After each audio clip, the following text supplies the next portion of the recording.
भाजपचे नेते आणि आमदार सुधीर मुनगंटीवार सुद्धा जोडले गेलेले आहेत। सुधीर मुनगंटीवारचे स्वागत आहे तुमचं टीव्ही 9 मराठीमध्ये। नमस्कार, धन्यवाद। नमस्कार। मुख्यमंत्री पदाबाबतचा निर्णय हा कधीपर्यंत होऊ शकतो, कारण अनेक फॉर्म्युले समोर येत आहेत? साधारणतः पार्लमेंटरी बोर्ड आल्यावर याच्याबद्दलचे निर्णय होत असतात, पण स्पष्टता तर आहे की मुख्यमंत्री पद असं 2-2 वर्ष 1 वर्ष असं वाटत होत नाही। आणि असं कोणीही म्हणणार नाही महाराष्ट्राला प्रगती पाहिजे, स्थिर सरकार पाहिजे। आणि प्रगती आणि स्थिर सरकार पाहिजे असेल तर मग अक्कलकुवापासून जतपर्यंत 1 नंबर विधानसभेपासून 288 नंबरच्या जतपर्यंत शिवसेना, भाजप, राष्ट्रवादी अशा युतीने प्रचंड महाविजय प्राप्त केला। हा महाविजय प्राप्त करताना आमच्या समोर सीएम हे पद कोणाच्याही समोर नव्हतं, कॉमन मॅन सीएम हे महत्वाचं आहे। आणि म्हणून या सर्व कपोकल्पित कथा आहेत, 2-2 वर्ष वाटप होईल, 1 वर्ष वाटप होईल, मला वाटतं की या कपोकल्पित कथा आहे।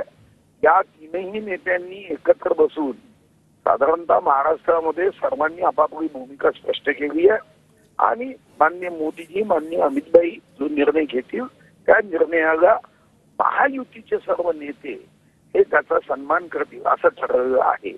आणि म्हणून 2-2 वर्ष 1 वर्ष असं कधीच होऊ शकत नाही।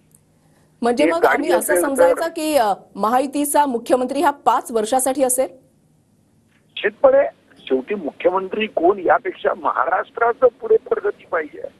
2 वर्षांनी तुम्ही निर्णय बदलवायचे असं कधी शक्य होईल असं मला व्यक्तिगत रीतीने अनुभवावरून नक्की वाटतं। हे त्या ठिकाणी असतं जिथं सत्तांध लोक, वैचारिक दिवाळखोरी असणारे लोक एकत्र येतात, तिथेही सूत्र ठरतं। तर सूत्र ठरण्याचा विषयच नाही, शेवटी CM preside and cabinet decide. सर्वांना जरी त्या पदावर बसता आलं नाही तरी निर्णय सहमतीने होतात।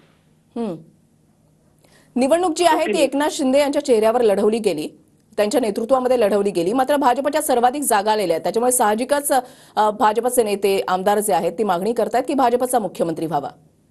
मी पुन्हा आपल्याला सांगितलं, स्वाभाविक नैसर्गिक मुख्यमंत्री जास्त जागा आल्याने भाजपचा व्हावा हे आहे, परंतु याचा निर्णयच माननीय अमितभाई आणि माननीय मोदीचीच घेतील। याचा निर्णय घेण्याचा अधिकार किंवा त्यावर भाष्य करण्याचाही मला वाटतं की आम्ही अधिकारवाणीने सांगू शकणार नाही, कारण माननीय अमितभाई आणि माननीय मोदीजी हे या देशाच्या प्रगतीमध्ये महाराष्ट्र याचं मोठं योगदान असणार आहे। $1 ट्रिलियन इकॉनॉमी करायची असेल तर आज देशामधल्या राज्यांमध्ये महाराष्ट्र हे वेगाने $1 ट्रिलियन इकॉनॉमी पर्यंत पोहोचू शकतं। तुम्ही विचार करा, देशाच्या 5 ट्रिलियन मध्ये आम्ही $1 ट्रिलियन म्हणतोय, म्हणजे 20%। आमची पॉप्युलेशन 10% पेक्षा कमी आणि आमचं कॉन्ट्रिब्युशन 20%। म्हणून मला व्यक्तिगत रीतीने वाटतं की महाराष्ट्रामध्ये स्थिर सरकार, विकासाभिमुख सरकार, औद्योगिक विकास, कृषी विकास, रोजगाराचा विकास या सर्व गोष्टींना संकल्प साकार करण्याची क्षमता महाराष्ट्रात आहे। आणि म्हणून महाराष्ट्रामध्ये हे सत्तेचा वाटा हा महत्वाचा नसतो, सत्य आणि विकास महत्वाचा।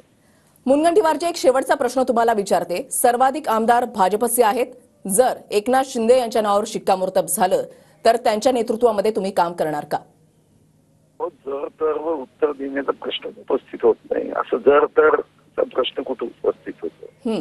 आणि म्हणून मला वाटतं की जर तरचा प्रश्न नाही, जो निर्णय घेतला जाईल तो निर्णय होतो, त्या निर्णयाला सर्वच कार्यकर्ते हे बांधून असतात, कारण भाजपच्या कार्यकर्त्यांना तर 13 वैभव अमर रहेमा आमची 4 महिना भाव घेऊन काम करतात। नक्कीच, धन्यवाद मुनगंटीवारजी।